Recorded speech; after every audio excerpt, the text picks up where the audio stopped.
We come now to the book of Judges. So if you'd like to be thumbing through the Old Testament until you get there. Book of Judges. Just to tie in with where we were last time, Joshua, who has led them into the promised land, is dead, along with all the leaders who worked with him while he was alive. And what we have in the book of Judges is an account of the following 300 years of Israel's time in the promised land. So from where we were last time, Joshua is dead and all the people who were leading Israel with him, they're dead. We're now going to look at, in the book of Judges, the next 300 years of Israel's history. And it's a great contrast to the book of Joshua. In the book of Joshua, we saw Israel as a nation largely faithful to the Lord and largely strong and victorious. In this book, we're going to see the opposite. In this book, we're going to see Israel unfaithful, we're going to see weakness, and we're going to see defeat. In many ways, it's the exact opposite of the book of Joshua. And the pattern that we're going to see, and we kind of hinted at this last time, is very much that when there is godly and strong leadership, then God's people are faithful and strong. When there is no godly and strong leadership, then anarchy and rebellion prevail. And what we're going to see in this book is a graph, and it's going to go up and down, up and down, up and down, up and down. Faithfulness, defeat, faithfulness, rebellion, faithfulness, anarchy. All right, up and down, up and down.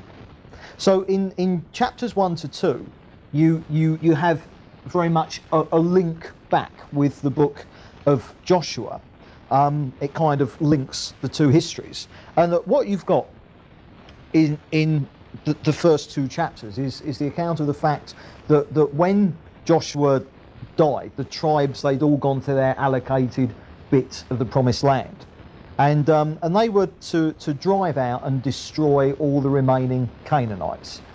In the book of Joshua, most of the Canaanites they kind of dealt with, all right, but there was still warfare to do. They still had a lot of mopping up to do, and each tribe had to, sort of go to their various bit of the land and finish off the Canaanites who lived there. And what happened was that Israel failed to do that. They failed abysmally in the mopping up operation. So at the end of the day, they should have driven all the Canaanites out, but lots of the Canaanites remained. And the result being is that each tribe ended up with some of the land that was allotted to them, but not all of it. So each of the tribes had a bit of their land, but was still surrounded by Canaanite nations within the land. And this, of course, was going against what God has shown them. God has shown them very clearly that they were to keep fighting until all the Canaanites were destroyed. And they didn't. They settled for partial victory, all right. And, of course, a particular result happens. And what happens is that rather than having kept fighting until the enemy was completely destroyed, because they stopped too soon, each tribe was surrounded still by Canaanites in their particular area. And, of course, the result is that because there were Canaanites there for Israel to keep mixing with, again and again and again, Israel ends up being contaminated in every way by the Canaanites who were left in the land. They kind of mixed in with them. They married, completely forbidden, but they married into the Canaanite tribes. And what happened, they were affected socially, but the worst of the lot, they ended up worshipping the idols of the Canaanites, which was the thing that God had warned them against again and again and again.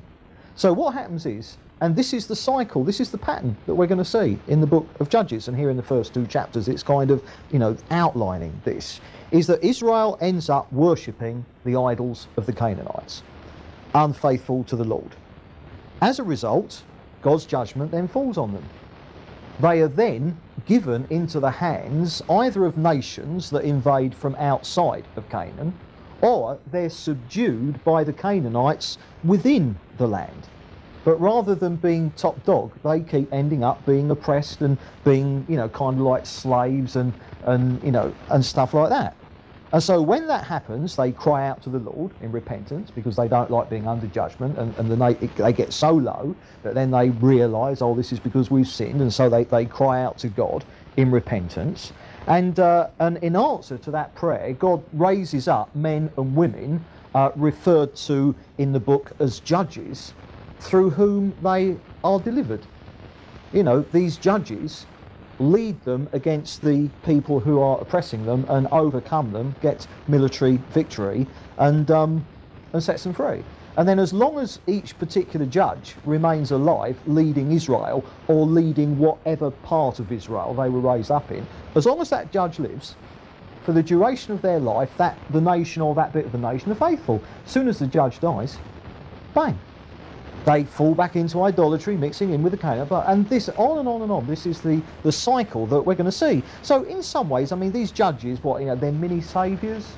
They're kind of like prophets. They're, but they're referred to as judges. They're kind of like, the leaders who are raised up to, to get Israel out of the hole that she keeps falling in.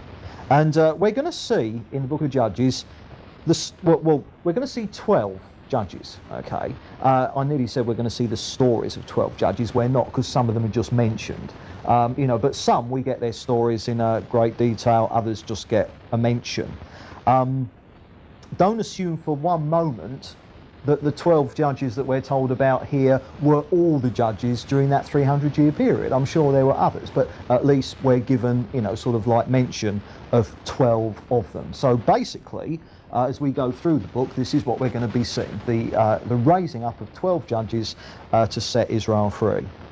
Right, okay, so now we get into chapter 3, and now we start, as it were, the chronology. Chapters 1 and 2 has given us the link with Joshua, all right, and has kind of set the scene, the pattern, all right, for the book of Judges. And now with chapter 3, if you like, we begin the story, the chronology, we begin the actual history.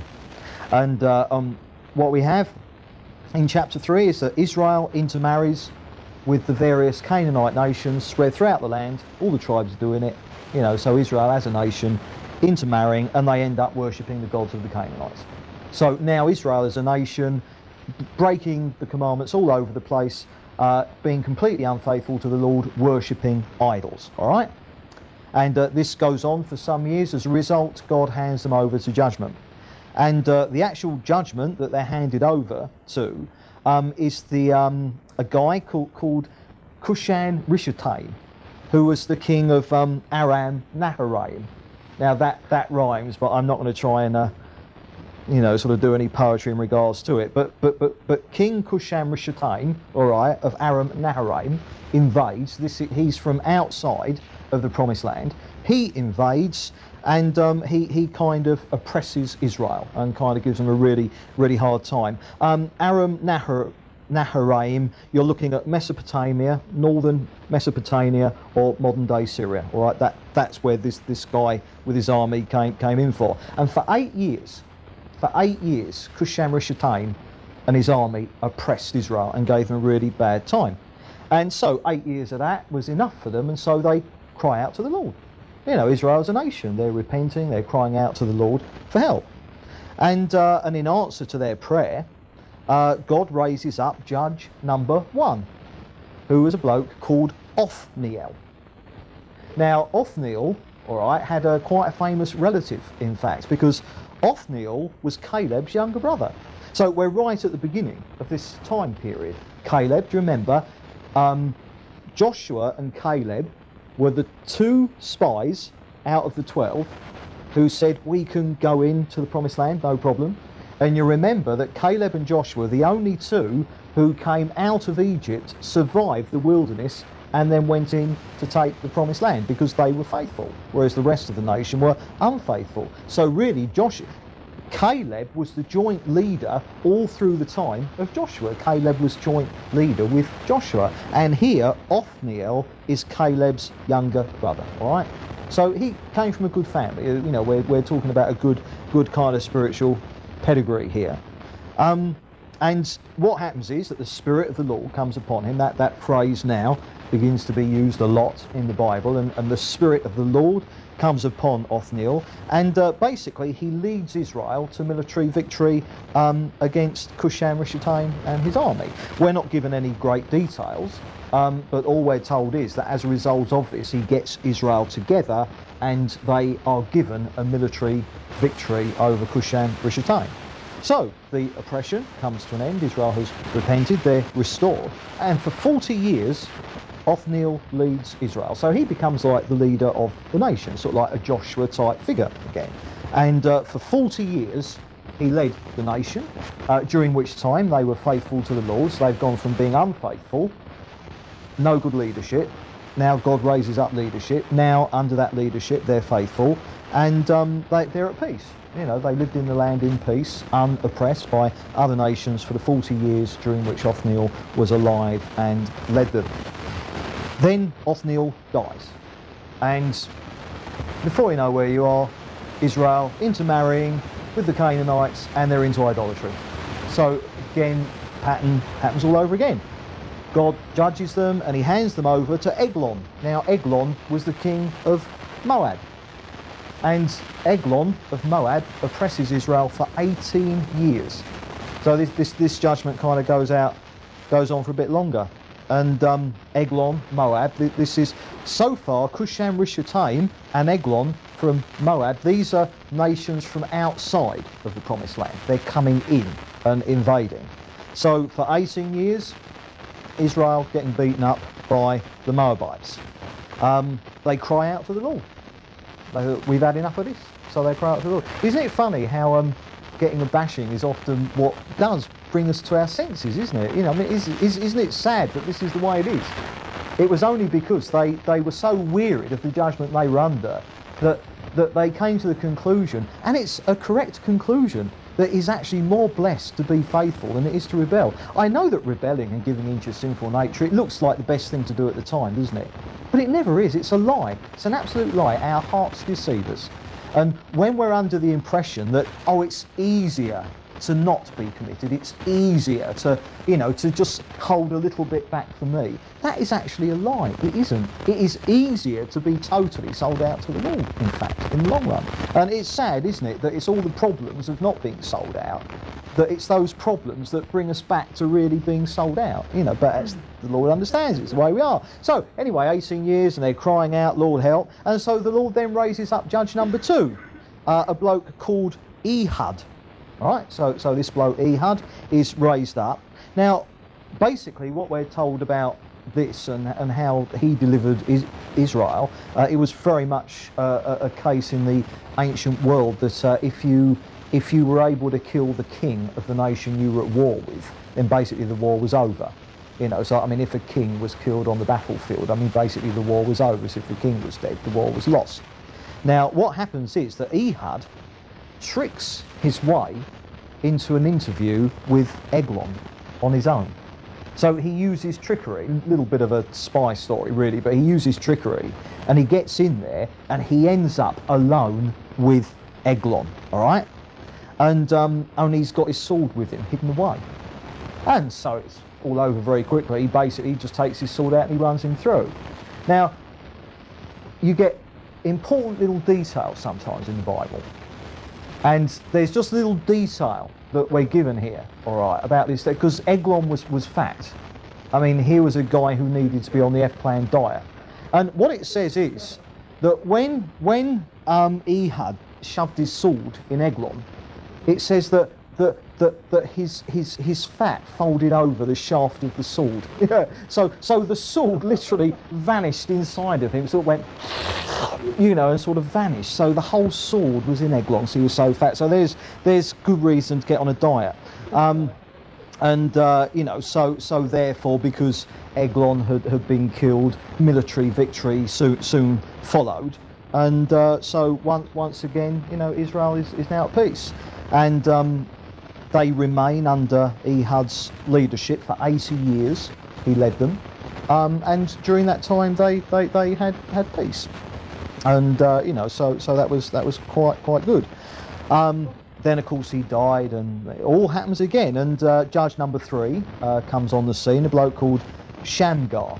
Now, we're not told anything about Shamgar at all. We're not told any details of who was oppressing Israel or how Shamgar delivered Israel. We're just told that Shamgar was the next judge and that he delivered Israel, but the only detail we're given is that he slew 600 Philistines with an ox goad.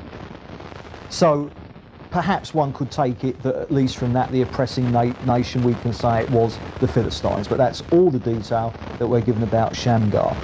Now we come on to chapter 4 and 5, and chapter 4 starts off with the death of Ehud, who was judge number 2. I mean, Shamgar just got a mensch because, you know, sort of like, you know, no details. But with chapter 4 and chapter 5, we're going to do them together. It starts off with the death of Ehud. That was judge number 2, you know, one who reigned for 80 years, you know, sort of ruled over Israel. So Ehud is dead. The same pattern, apostasy, they get into idolatry, and God hands them over to a guy called Jabin.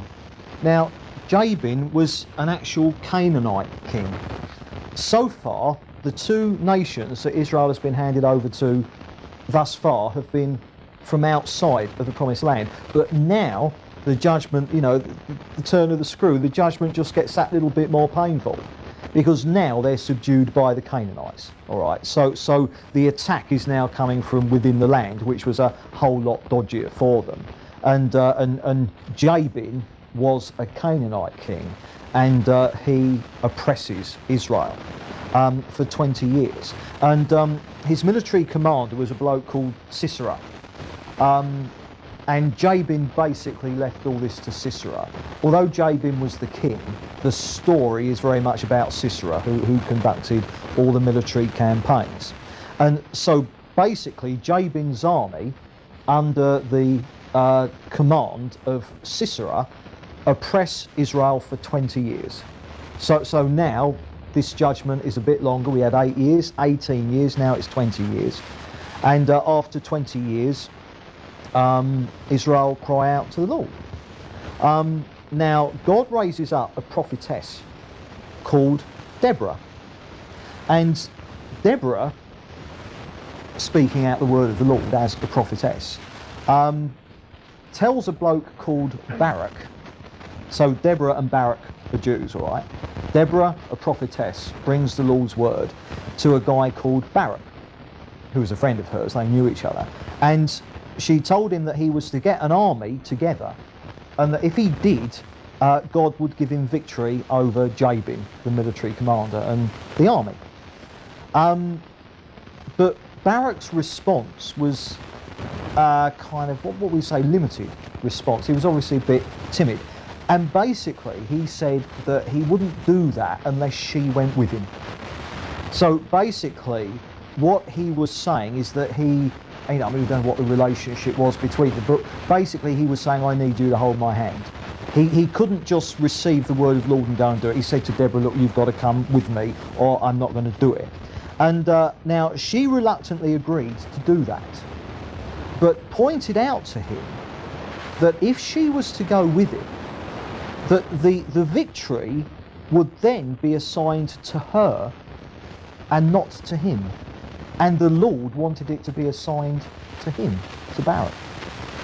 So what you've basically got is that Deborah, a prophetess, who was the mouthpiece of the Lord to Barak, Deborah basically becomes judge number 4, whereas it should have been Barak. Do you see what's happening here? Barak does his bit, but in effect, although he was supposed to be the judge, he really needs to be all the time hiding behind Deborah and basically following her lead. So what happens is that Deborah actually becomes the judge, whereas the Lord wanted Barak to be the judge. And, you know, but anyway, an army is got together and they attack Jabin and his army, and the army is destroyed. So, you know, King Jabin loses his army, and obviously in this battle it's being led from King Jabin's side by Sisera, who was his military commander. So Israel wins the battle, all right? The army is defeated, but Sisera escapes. The military commander, he escapes, and he does a runner. Very wise. If you can have it away on your toes, that's a good time to do it when the Jewish army's after you. So he has it away on his toes, all right? And he thinks he's safe, and he escapes to a Kenite encampment. And a woman he knows who's a Kenite looks after him. So he's escaped, all right? And he comes across this woman called Jael, all right? And she's a Kenite,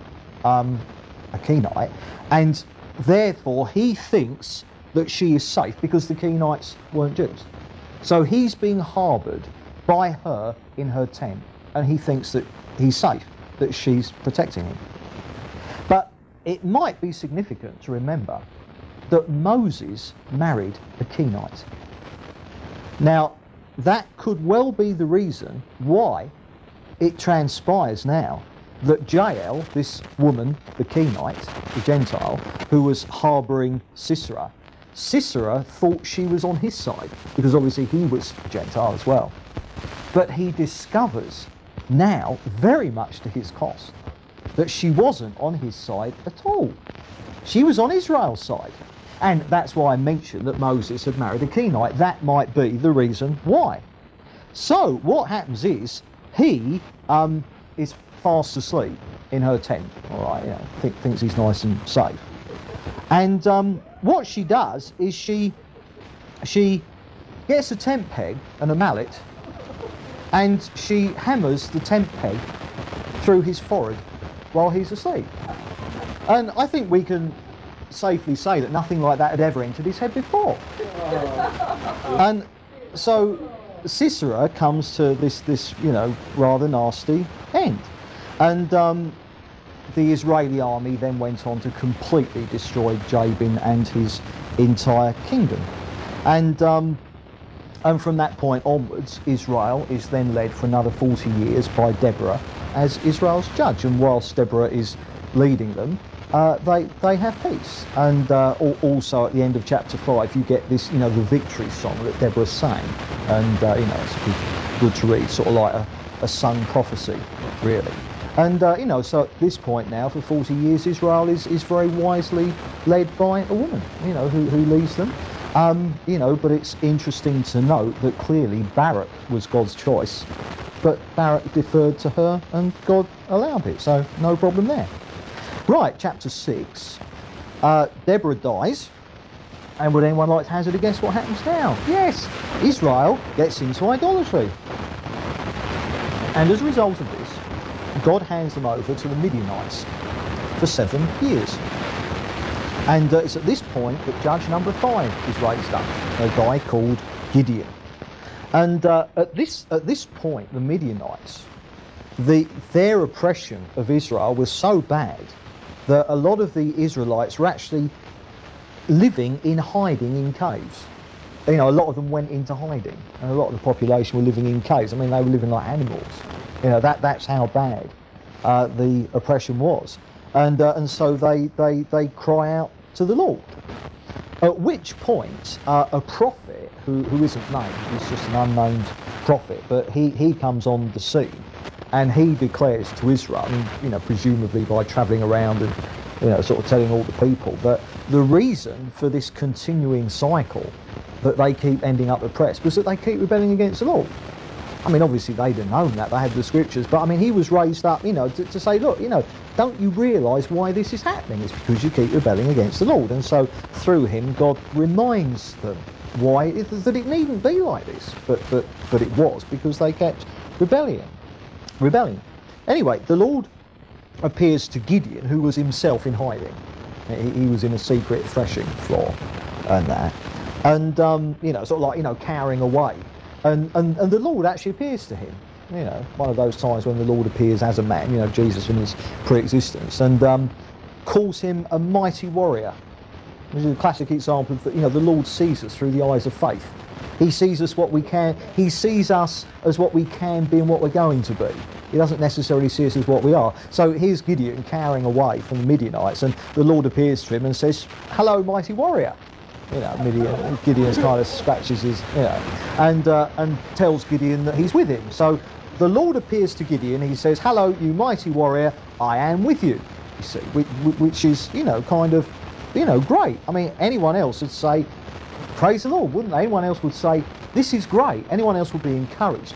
Gideon, no. Gideon, his response is, "Well, if that's true, why are we in such a mess?"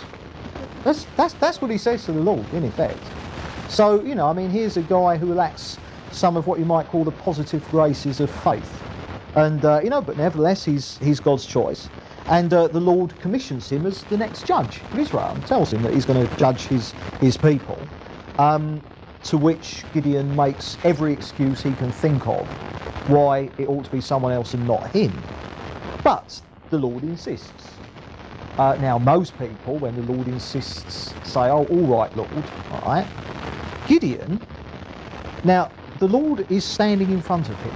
I mean, just get this right. The Lord is standing in front of him. Gideon now says, "Right, Lord, show me a sign." Now, if the Lord has said, "What more do you want?" we could perhaps say, you know, here's God standing in front of him saying, "I commission you, you're going to be the next judge." And it's Gideon saying, "Show me a sign. How do I know this is true?" You know, but anyway, you know, the Lord says, "Okay, I'll give you a sign." And so what happens is, Gideon makes a meal. Man after my own heart, always thinking about food. Gideon makes a meal, he lays it on the altar, and fire comes down and consumes it. So he gets a bit of the old fire from heaven. So he's got the Lord standing in front of him and a little bit of fire coming down from heaven now. So he's kind of happy that the Lord has called him to, you know, to be a judge. And then the Lord tells him that he's got to destroy all the idols in his father's house, because he lived with his dad, old Gideon did, and you know, all the idols in the house. So the Lord says, "Right, you know, I want you to destroy all the idols."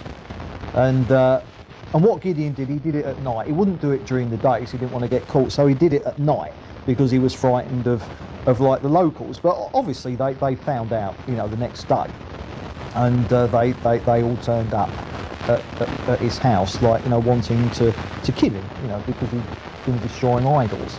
And but at that point, his dad actually sided with Gideon and you know, against, you know, the town folk who came to kill him. So I mean, his dad did his bit there and wouldn't let people anywhere near him and kind of like protects him.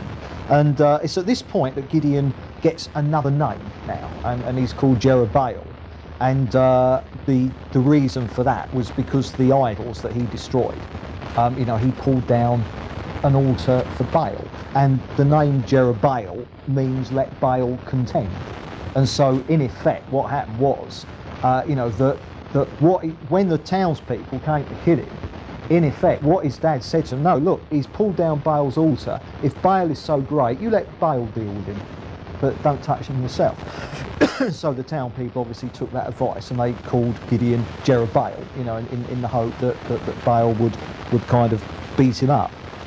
And anyway, the Spirit of the Lord comes upon him now, Gideon, and he gathers an army together.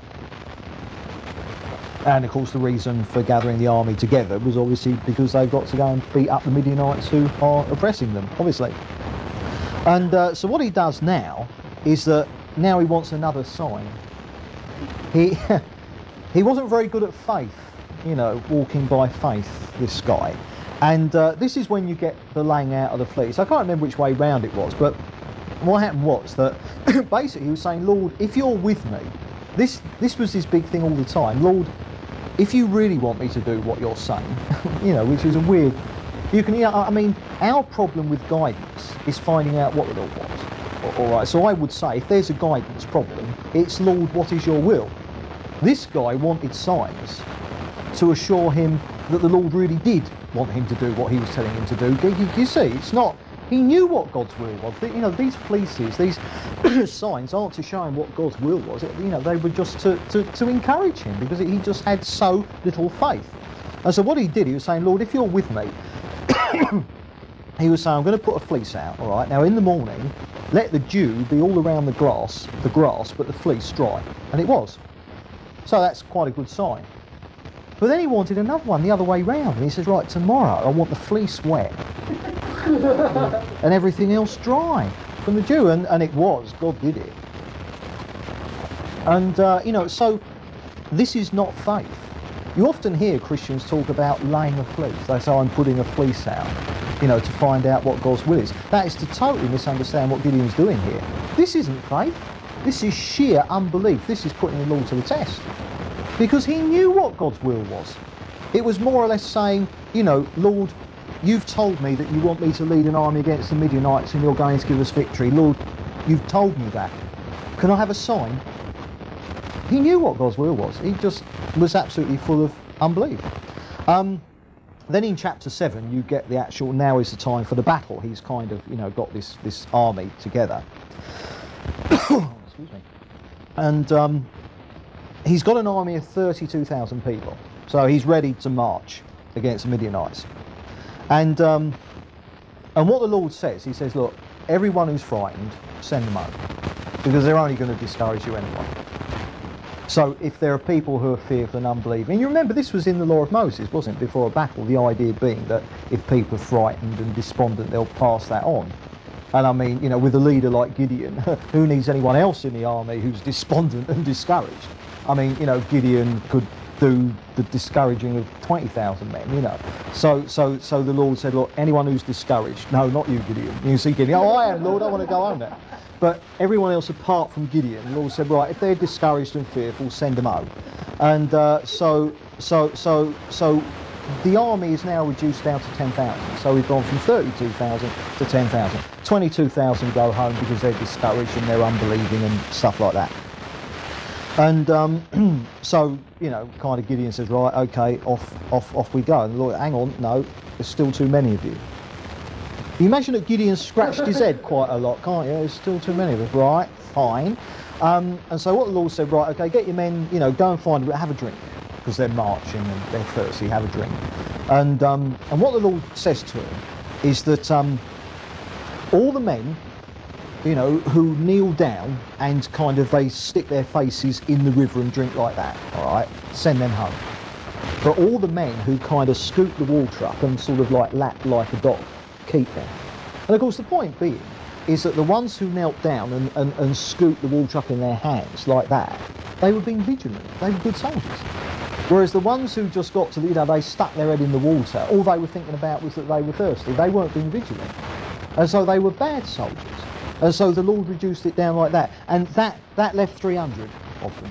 That was all. So we've gone from 32,000 to 300. And, you know, sort of like, you know, I've often said what God uses, he first reduces to nothing. I mean, we all identify that, don't we? And then as a kind of encouragement, God sends Joshua down one night, not Joshua, Gideon, yeah, Joshua's long dead. Gideon, what he does is that night he creeps down into the Midianite encampment and under the cover of darkness. Obviously he wouldn't, you know, I mean, no one would have known who he was. And he has a wander around. And he overhears two Midianites talking. And one of them has had this dream and is explaining it to his friend. And really the result of this dream was that they both know that God was showing them that Gideon was going to destroy them the next day. And so that was an encouragement to him. So he went down into the enemy camp, only to find out that the enemy knew they were beaten, really, you know. And, you know, so that was kind of a bit of a help for him. So, you know, at least now he's got a bit of encouragement. And so basically they proceed to have the battle. And when Gideon and his 300 men kind of like descended on the Midianites, they blew trumpets and shouted and things like that, and kind of God made their noise so noisy that the Midianites thought they were outnumbered. So like 300 people descended on them, sounding like 3 million. It was that kind of thing. And the Midianites, they thought, oh, there's so many of them, we're just, and they just threw their weapons down and ran. So you know, so you know, they thought, oh, we're outnumbered. Well, I suppose they were, weren't they, by God? But that, you know, that's how God gave them the victory there. So anyway, Gideon has delivered them from the Midianites. Now in chapter 8, some soldiers from Ephraim come to see Gideon. Now, you know, these are Jews, all right, from the tribe of Ephraim. they come to see Gideon, and they're angry because apparently when Gideon was getting the army together, these Ephraimites didn't hear about it in time to get in on the act. So in effect, they hadn't, for whatever reason, been given a chance to volunteer for the army that brought about this victory.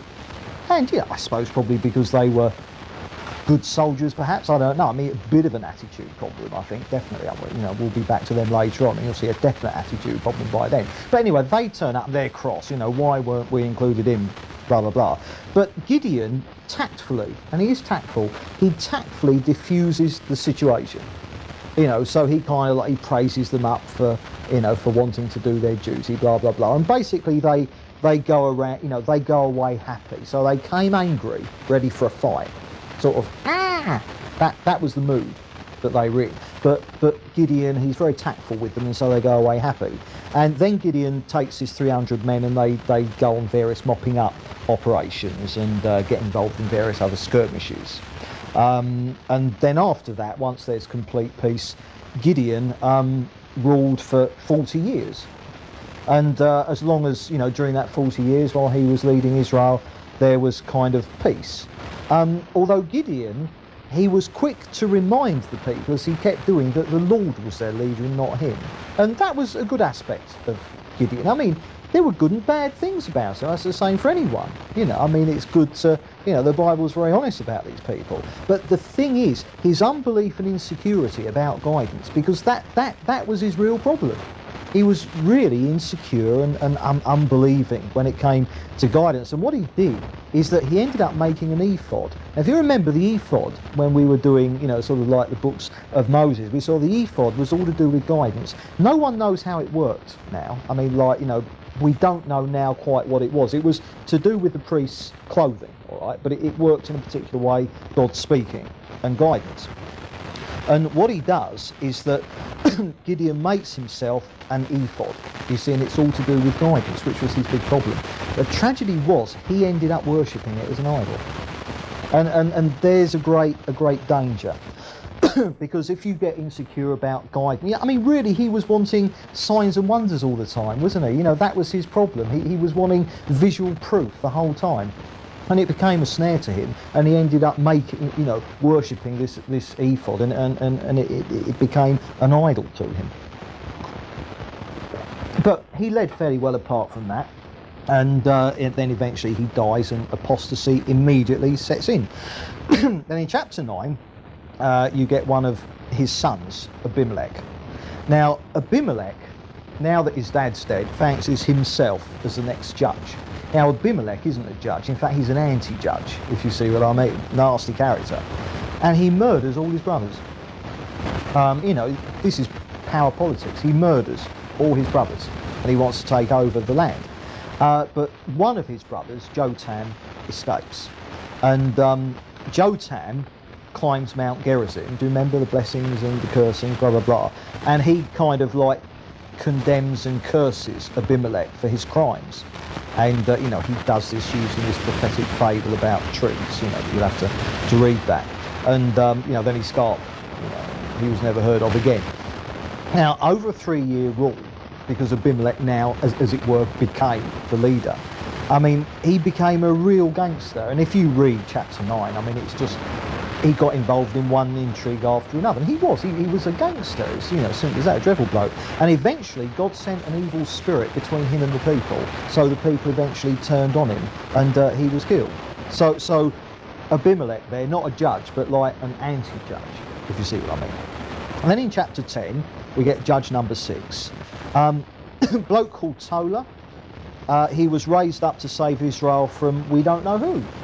And he ruled for 23 years. That's all we know about him. Judge number 7 was a guy called Jair, Jair, however you pronounce that, Jair. And he judged Israel for 22 years, but that's all we know about him. So, I mean, not too much, you know, info here. Then Israel was sold into the hands of the Philistines and the Ammonites. They worship Baal.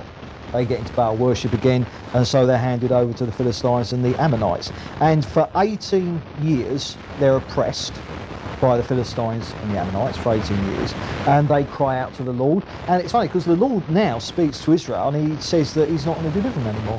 He says, I've had it with him. He's going on ad infinitum. But then the Lord has pity on them and changes his mind. Now there's something for you to think about. The Lord said, no, I'm not going to. And then he took pity on them, and then he did deliver them. So one of those instances when the Bible talks about God, saying I'm not going to do something, and then having pity, and then changing his mind and agreeing to do it after all. So there are instances of that in the Bible. And then in chapter 11, God raises up judge number 8, a guy called Jephthah. And Jephthah, his dad was called Gilead. And Gilead had an affair with a prostitute, been with a prostitute. And Jephthah was the result of his father spending the night with this prostitute. And, so his father cast him out of the family because he was the son of a prostitute. So a bit of a poor old sausage here, not a very good start in life, poor old Jephthah. But nevertheless, regardless of, sort of how pathetic and sad one's origins are, because obviously lots of people, they got great sob stories of their early years and that, but it's no problem, the Lord still uses it. And Jephthah ended up leading a kind of like a private army. He was sort of like a mercenary, and he ended up with his own private army. That was, I suppose, what he liked doing, I suppose. And eventually the elders of Israel approach him sort of like officially, and they ask him to go and sort out the Ammonite king. And so this was how Jephthah sort of like became a judge. And so what Jephthah does, and he's a strange bloke, Jephthah, because he either does things totally by the book or goes to the extreme of utter stupidity. He's a strange guy, because the first thing he does is he goes to the Ammonite king and he offers them peace terms. Now, if you remember when we were doing Deuteronomy and all that blah blah blah blah blah, Israel was commanded that when they were going into the promised land, and once they got into the promised land, they were to have no mercy on the Canaanites. But any kings, any armies from outside of the land who challenged them, they were to offer them peace terms first, so that if they agreed to peace, there would be no war. That they would only go to war if that nation wanted to fight them. And so Jephthah, going completely by the book, completely by the law of Moses, even though the Ammonites are oppressing Israel really badly, he officially goes to them and offers them peace terms, doing it all completely by the book. But the Ammonite king said no.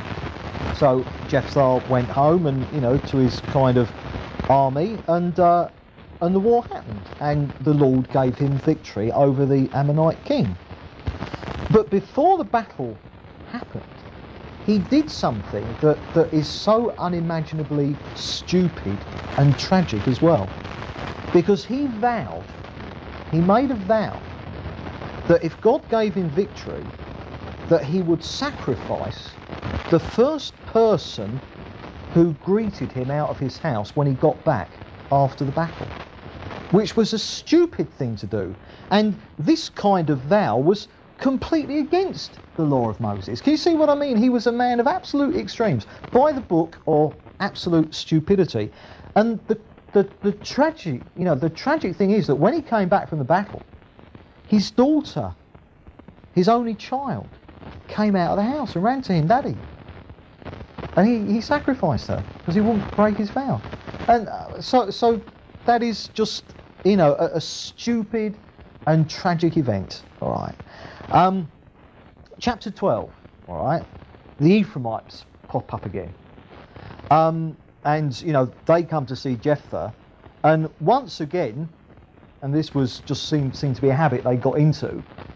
When Jephthah was gathering his army to go against the Ammonites, the Ephraimites weren't given the chance.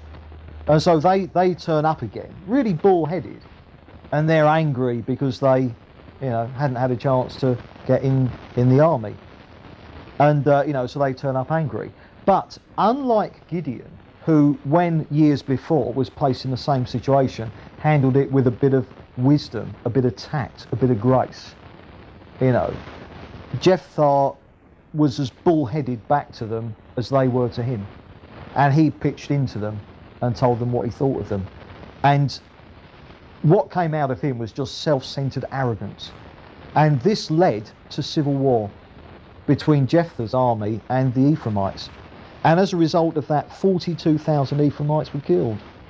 It's an absolute tragedy, civil war in Israel. And after that he judged Israel for a further 6 years. Then just ending chapter 12, 3 more judges. The only details we've given are their names and duration of time. Ibzan judged for 7 years, Elon for 10, and Abdon for 8, and that's all we know about them. So there's judges. What's that? 9, 10, and 11. Chapter 13, we now get to the last judge, so last one now, number 12, and it's good old Samson, possibly one of the, probably the best known. And what was happening at this point? 'Cause I mean, now we've travelled, about 300 years. That's the expanse of time we've covered tonight. And Israel is now handed over to the Philistines for 40 years. So they're oppressed for 40 years. So again, the other judges have died. They've got into idolatry, and God is judging them. So the Philistines are trampling all over them for 40 years. And there's a bloke called Manoah, Jewish guy called Manoah, and his wife was barren. And the Lord appeared to her one day, and again, this was Jesus in his pre-existence, the Lord appearing as a man, and told her that she would have a son, and that he'd be a Nazarite, and that he would deliver Israel from the hands of the Philistines. So, this is the Lord saying, although you're barren, you're going to have a son, and he's going to be the next judge to deliver Israel. And but she didn't realise it was the Lord. She just thought it was an ordinary man, maybe a prophet or something like that. And she told Manoah about this. All right, this bloke came and told me this. And so Manoah prayed that the man would appear again. So obviously he wanted to know what was going on. So he prayed, and said, Lord, can you make this happen again? Because I want to find out what's happening here. And the Lord duly did appear again, but not to Manoah, to his wife. All right. So suddenly the Lord's there again, but this time she goes to get Manoah, and they both realise. Now they're both with him. They both realise that this is the Lord himself appearing to them, and so she gets pregnant, and eventually Samson was born, and it just says that he grew up with the Lord's blessing.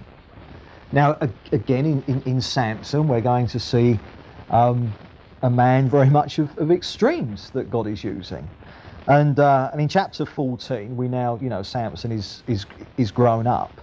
And he marries a Philistine, which was a bit naughty. I mean, there's all kinds of things that I don't.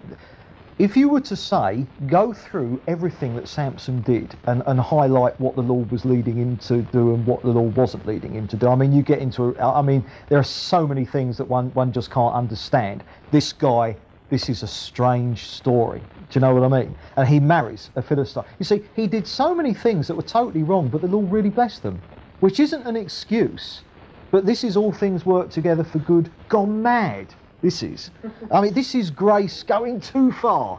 Do you know what I mean?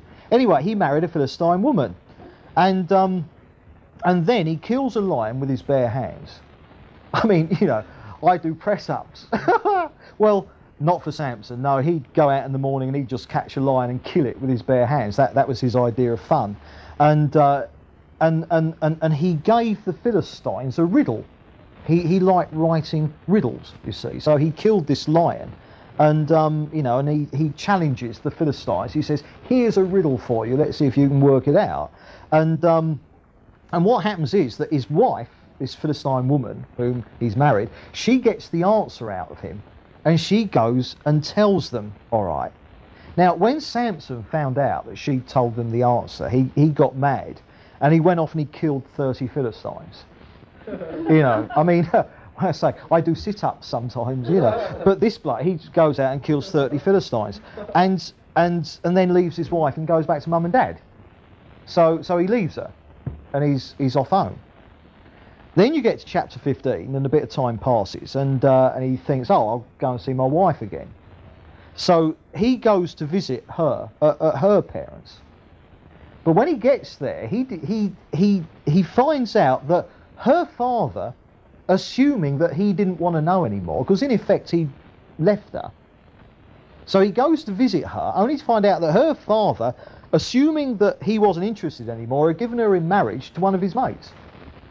So she got married again to someone else. Well, he didn't like that. And what he does, he catches 300 foxes, right? And he sets light to their tails. And he releases them through the Philistines' fields and completely wipes out their harvest. Because, of course, as the foxes, their tails are alight. They just run off in all directions through the fields, and their tails set fire. And the Philistines lose their harvest that year. And, so they're not very happy. Their response is that a lynch mob goes to his ex-wife's house. They get her and her father, and they burn them to death. They set fire to them. And so Samson, in response to their response, goes out and kills a load more of them. I mean, this is, I'm glad we live in New Testament times, aren't you? That's all I say. I would not want a ministry like this.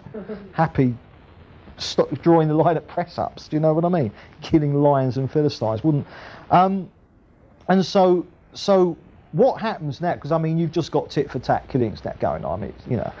The Philistines, what they do is they approach the men of Judah now, and assuming that the men of Judah are frightened of the Philistines, because remember the Philistines are top dogs, they're running the show in Canaan at this time, and the Philistines approach the men of Judah and get them to hand Samson over to them. And so in fact the men of Judah see their chance here, and what they do is that they trick the Philistines.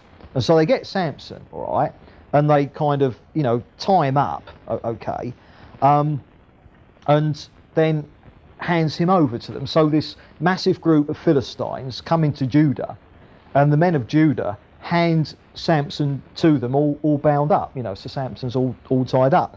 As he goes amongst them, he just breaks, the bonds that he's tied up with. And he grabs this jawbone of a donkey, and he kills 1,000 of them, just like that.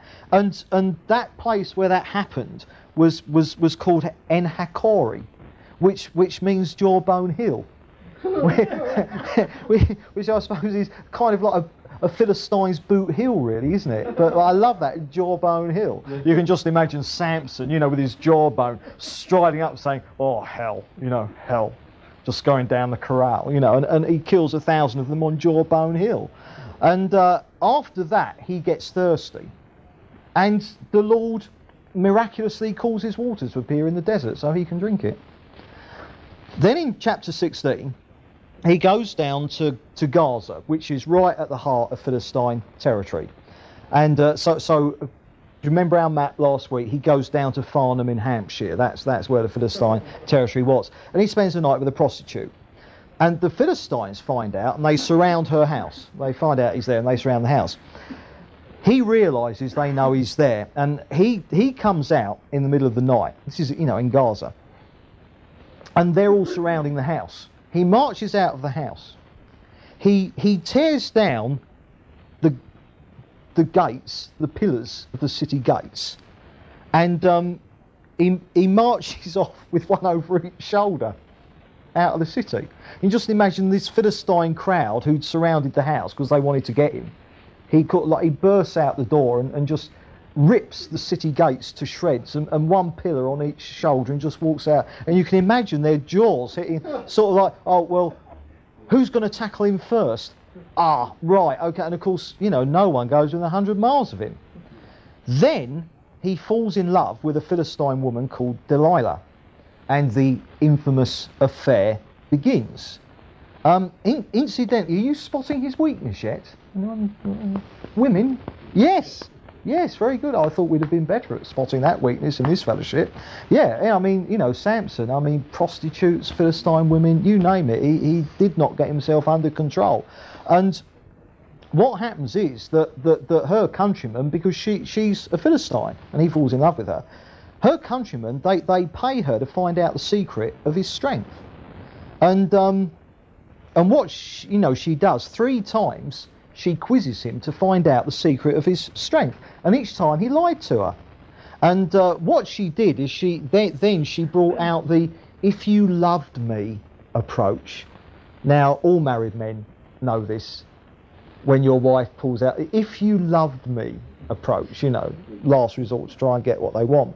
And there's a wonderful verse here. Verse 16 is this, and I'm with such nagging she prodded him day after day until he was tired to death. Now, we know all about that, don't we, us men?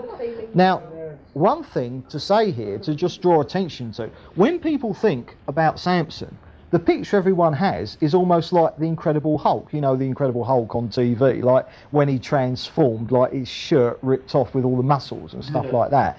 Now, the thing is to realise, if he had been a Mr. Muscles, why would people have been trying to find out the secret of his strength? He wasn't muscly. There was nothing, he was just physically the same as anyone else. You see, his strength was a gift of the Holy Spirit.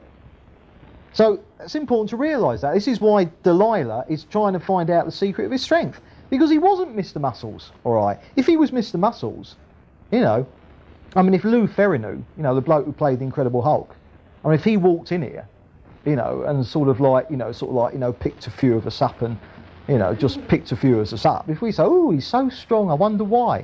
Well, it'd be, you know, the muscles rippling, we'd know why he was so strong. But Samson, no, ordinary physique, it was a gift of the Holy Spirit, it was the Lord with him.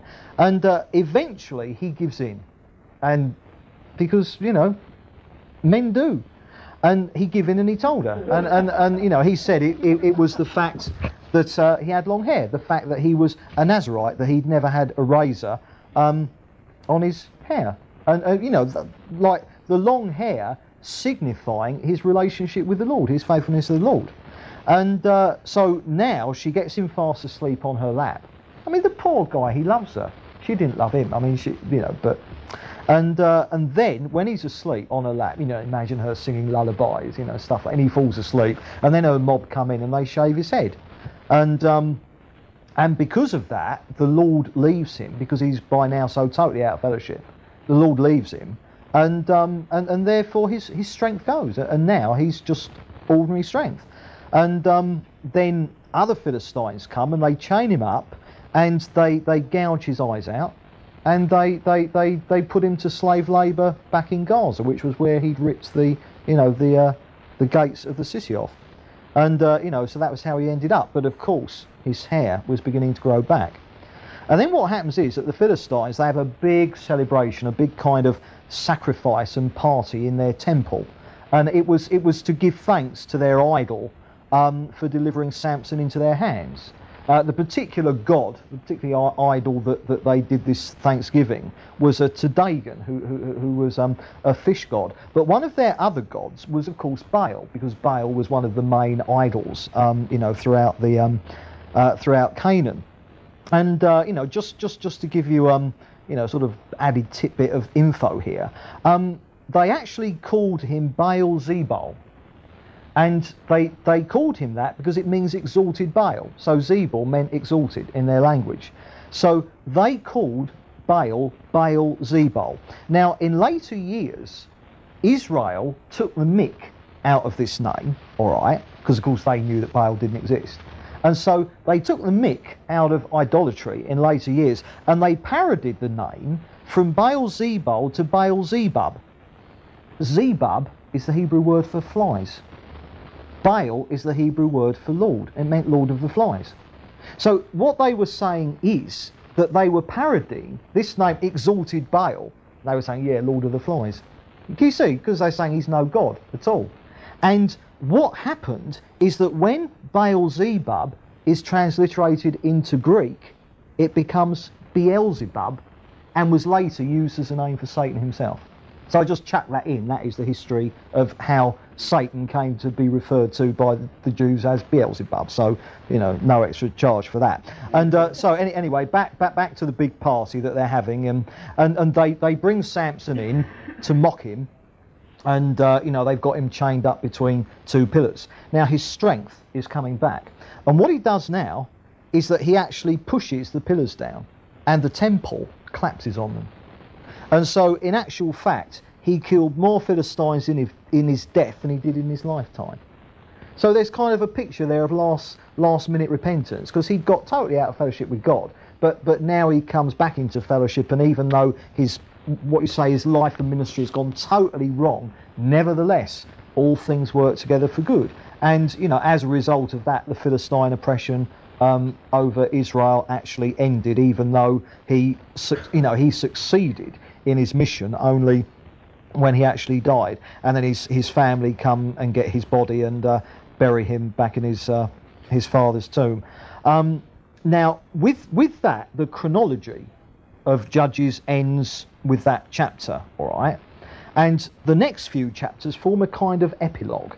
It's kind of stories that come from different times during the period of the Judges. The story's not being about the Judges, all right? So the next few chapters are rather like a postscript. Now, so in chapter 17, in verse 6, sums up this period. And it says, "In those days Israel had no king, everyone did as he saw fit." And we've seen that even the people that God raised up to deliver Israel, I mean, what a strange bunch, you know. I mean, everyone did as he saw fit. And that sums up this era of Israel's history, complete anarchy in the absence of ongoing, consistent, godly leadership. Yeah, you know, there are times when they've got godly leaders and things are okay, but by and large, bad leadership, and it's anarchy and rebellion. Right, now, chapter 17 then goes on to tell the story of a guy called Micah. And Micah, he was a bloke, you know, he nicked things from his mum. He was a thief, and he even nicked things from his mum. And he kept idols in his house as well. So he lived with his mum, he nicked things from his mum, and they had loads of idols in the house. And then one day, a wandering Levite passed, you know, this Levite wandering past, and Micah asked him to come in and to be his private priest, you know, like for his household. And what you've got here is that what that tells us about Israel all through this time is that Micah had idols in the house, but when a priest came, he wanted the Lord's blessing by having his own private priest. And what you've got here is syncretism. You've got a bit of the Lord, a bit of the devil. You've got a bit of truth, a bit of error. You've got a bit of the kingdom, a bit of the world. Can you see? It's not all idolatry and nothing of the Lord. It's mixture. It's mixing the two. That was the sin of Israel during this time. So we've got, you know, in chapter 17, this bloke Micah, he's now got his own private Levite priest installed in his household. Now, in chapter 18, it suddenly jumps, and you'll see why in a moment, to the story of the relocation of the tribe of Dan. Do you remember, all right, that Dan originally was going to have where the Philistines were? Right, you know, they were heading down to Basingstoke and Farnham in Hampshire, boom, but they blew it, they couldn't take it. So they relocated to the other end of the Promised Land, diametrically the opposite corner, and they landed up in the north around Cromer and Sheringham type, you know, Norfolk coast. Now, what we've got here is that while the tribe of Dan are migrating from the southwest up to the northeast, they pass by Micah's place, right? So now they hit up against Micah. And what they do, those who live by the sword shall die by the sword, they steal his idols. Because Micah had nicked them from his mum. So they nick them from Micah, but they offer the Levite a better deal than Micah has, so the Levite goes with them to be their priest. So now Micah is divested of everything, and the Danites, tribe of Dan, take it all up to the Norfolk coast. So they pass through Micah's place, they nick all his idols and his Levite. Poor old Micah, but teach him, he should have known better, shouldn't he? Now, what's interesting is the Levite turns out to be Jonathan, who was the son of Gershom, who was the son of Moses. So that Levite priest was Moses' grandson. So that little story was early on in the period of the Judges. And of course, this is summing up, this postscript is summing up the sorry state in Israel when everyone did what was right in their own eyes. Now then, in chapter 19, we get another story of another Levite who was travelling through Gibeah in Benjamin. This is the Greater London area. He had his servant with him and his concubine. Now, in this context, a priest with a concubine, she was virtually his wife. Not quite, but virtually. That's the sort of relationship you're looking at. And what had happened was, she had been unfaithful to him and they'd only just reconciled. So it was a love affair that she'd been unfaithful, but he'd forgiven her and they were back together again. And here they are passing through Gibeah in the tribe of Benjamin's land, Greater London. Now what happens is that they stop off overnight and an old man takes them in and he says, look, I'm going to take you in tonight, you can't stay outside, it's too dangerous. And the reason that it's dangerous is because here you have a virtual repeat of the Sodom and Gomorrah story. And the Benjaminites are totally given over to sexual violence, homosexuality, you name it. And what happens is that the old man, you know, all the Benjaminites, you know, sort of like surround the house and say, you know, send the priest out so we can have sex with him, all right? And the old man won't. But eventually what happens, they get hold of the Levite's wife or concubine and they rape her until she's dead. And what he then does is he takes her body home with him and he cuts her body into 12 pieces and he sends one piece of her body to every tribe in Israel, telling them what the tribe of Benjamin have done. And then in chapter 20, an all-Israelite army, i.e. all the tribes in coalition, are dispatched to Benjamin to demand that the men who have done this in Gibeah be handed over to them for punishment. But Benjamin, the tribe as a whole, refuses to do it. They won't hold them over. You know, they won't hand them over. And so there's a 3-day battle ensues, and the tribe of Benjamin was thoroughly, you know, beaten up by the other 12 tribes because they wouldn't hand the culprits over for punishment. But thousands died on each side. I mean, another really tragic event. And at the end of it, all the Benjaminite women were killed and only 600 men of the tribe of Benjamin were left. That is all that was left of them. And then in chapter 21, as a result of this, the rest of Israel vowed that they wouldn't give any of their women to Benjamin because they considered that what the tribe had done was so evil. And yet, on the other hand, they realised that because there was only 600 Benjaminite men left, that the tribe would virtually become extinct because they had no women to procreate with. And the rest of Israel wanted them repopulated as well. So what they did to get round this, because they couldn't break their oath, they kind of made the oath, but then they couldn't kind of, you know, they had to find a way to get round it, and they did it in 2 ways. The first way is that there'd been a kind of a holy assembly at Mizpah, and the men of Jabesh Gilead, which was of the tribe of half Manasseh, the Transjordan tribe, the other side of the Jordan, the Jews who lived in Jabesh Gilead refused to turn up to this special assembly. And so what they did as punishment, because that went against the law, they should have done, and they didn't. So an all-Israeli army went to Jabesh Gilead and they killed all the men in the city and they brought all their virgins back and gave them to the tribe of Benjamin. So the men had people to marry, but there still wasn't enough to go round. So what happened then is that Benjamin got the rest of the women they needed by going up to Shiloh, where there was a special, you know, kind of like, you know, feast going on, and kidnapped the women that they needed. Now, because they'd kidnapped the women, I mean, but the men of Shiloh had put them, you know, they were quite happy with it. Because Benjamin kidnapped the women, the other tribes technically hadn't given them to them. Can you see? So they got the women they needed, but the rest of Israel didn't have to break their oath, because the oath, so, you know, all a bit, you know, kind of, you know. And the narrative ends in chapter 21 by you know, sort of like saying how, again, each person did what was right in their own eyes. And so it's apostasy, anarchy, spiritual defeat. That's the story of Judges, because there wasn't godly and consistent leadership over Israel. So the end of the period of the Judges, which chronologically ended with the death of Samson, that brings us to around 1100 BC. So we've covered 300 years. Now, we have got time. I planned to do it, the next book, the book of Ruth. We have to do this very, very quickly because we're running out of time.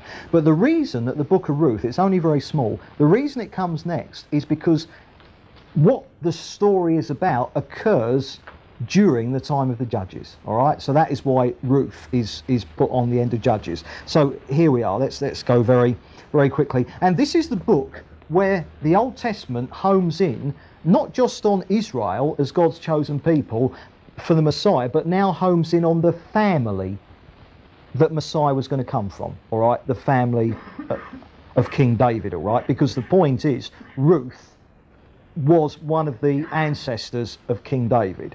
So chapter 1, and we're going to really belt through this really quickly. There was a Jew called Elimelech, all right, and he was married to Naomi. They had 2 sons, Mahlon and Chilion.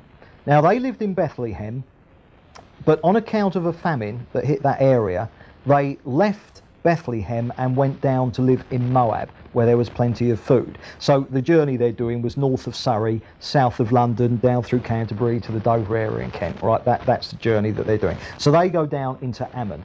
While they're there, the 2 sons marry 2 Moabite girls. One is called Orpah, one is called Ruth. Then Elimelech, while they're living there, dies, and then his 2 sons die. So you've got Naomi left, the wife, and or the mum, and you've got Orpah and Ruth, who were the Moabite girls who married her 2 sons. So the husband is dead, the 2 sons are dead. Now, on hearing that the famine was over, Naomi prepares to go back to Bethlehem, back into the land, and she urges Orpah and Ruth to return to their country, to leave her, because they'd have more chance for a good life if they did that. So Orpah does that. She goes back to her own family in Ammon, but Ruth decides to stick with Naomi and goes with her back into Bethlehem. And you get that lovely thing in verses 16 and 17 where Ruth says, your people shall be my people, your God will be my God, where you go I go. A real sense of loyalty. And of course the point is Ruth has become a believer, and that's why she wants to go back to Bethlehem. And once home, Naomi, which means pleasant, that's what her name means, changes her name to Mara, and that means bitter. Now in chapter 2 it transpires that Naomi had a relative on her late husband's side called Boaz. And one day Ruth went to collect grain in a field behind the harvesters, and the poor were allowed to do that, all right? And she found herself in one of his fields. She knew nothing about this bloke being a relative of Naomi's. And Boaz turns up and asks his foreman who this girl is. And because he'd heard about her and, you know, all the good things, her devotion to Naomi, etc., etc.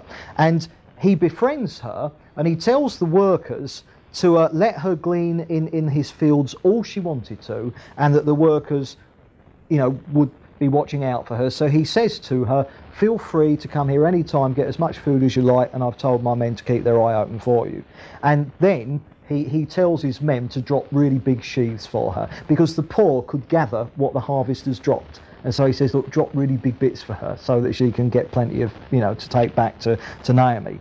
So that day she goes back to Naomi and tells her about Boaz, and it's only then that Ruth discovers that Boaz was a relative of Naomi's and was one of their kinsman redeemers. Now the kinsman redeemers, or the avengers of blood, or the goels in the Hebrew, they were members of your family who would right wrongs that happened in the family. If someone died, they'd pursue the killer. But also, if a girl, if her husband had died, the brother of the husband or a relative of the husband would marry the girl. So the point was that Boaz was potentially a kinsman redeemer to marry Ruth, all right. And Naomi tells Ruth what a wonderful man he is. In effect, she's saying, look, what a catch he'd be. Because he loves the Lord, and he's, you know, I mean, he really is a strong, consistent believer. And so throughout the harvest, Ruth sticks into the fields of Boaz really, really close. Then in chapter 3, Naomi says, look, it's time to get brave, Ruth, all right? You've got to ask him, is he prepared? Is he going to marry you? You know, make that approach, you see. Would he be prepared to be their kinsman redeemer? And so Ruth makes the approach, and she does it by lying at his feet, and, you know, sort of like they're having a rest period, like siesta. She lay at his feet and asked him if he would cover her with his garment. And this is, there's that chorus, isn't there? Cover me, let the borders, mantle of your borders cover me, or something like that. It comes from this idea, and that in him doing that, he was saying, I'm covering you with my love. I'm going to redeem you out of the difficult situation you're in. And so she, in effect, she's requesting marriage. Would he do his kinsman redeemer bit? He didn't have to, it was voluntary. But obviously he'd fallen in love with her, and he was thrilled at the idea anyway.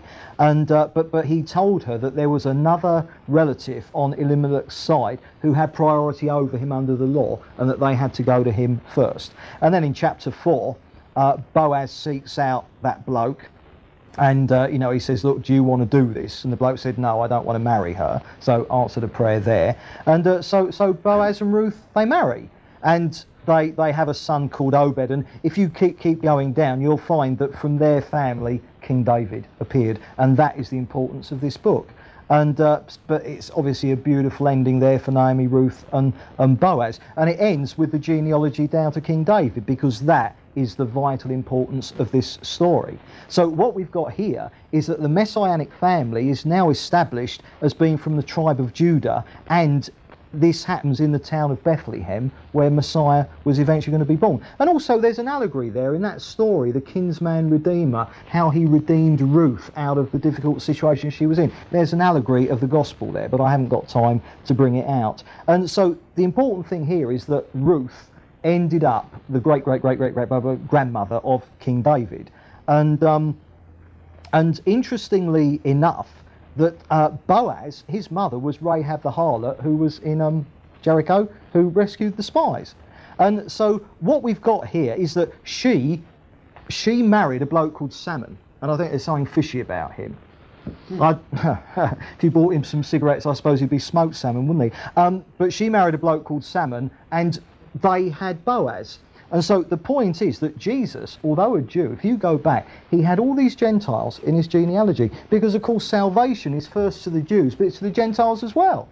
So Rahab was a prostitute and a Gentile, all right? Ruth was a Moabitess. But here they are, ancestors of Jesus, and that's the importance of that particular story. So what we've got here in this story in Ruth is that now the Bible, from Ruth onwards, is homing in now on the particular family, not the particular nation of Israel, but now the particular family within that nation that Messiah is eventually going to come from. Because of course the book that we're going to be doing next, 1 Samuel and then 2 Samuel, deals with the eventual rise to kingship of David. And David was the great-great-great-great-great-great-grandson of Ruth, and David was, of course, the great times 20 odd grandfather of Jesus.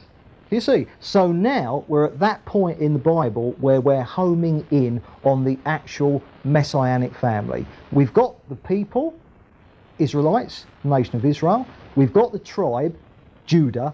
Now we've got the actual family, and it all kicked off with Gentile women, one of them indeed being a prostitute, and this beautiful love story which also acts as an allegory for what the gospel is all about. Because the truth of the matter is, why is it that you and I are in the kingdom of God? Well, I'll tell you, it's because the Lord's fallen in love with us. That's the truth of it. In the way that Boaz fell in love with Ruth, God has fallen in love with us, and he died so that he could, as it were, throw his garment over us and cover us with his love and bring us into redemption, to buy us out of the difficult situation we were in. Ruth was destitute. She didn't have a husband. She didn't have a father. She was destitute. She was redeemed out of that because Boaz loved her. Our circumstance is that we were in the slave market of sin, as Dave prayed earlier. We've been bought out, redeemed out of the slave market of sin, and now we're in the family of God because God loves us so much, and he just couldn't resist us. That's incredible, isn't it? That the Lord loves us like that, but that is how the Lord loves us.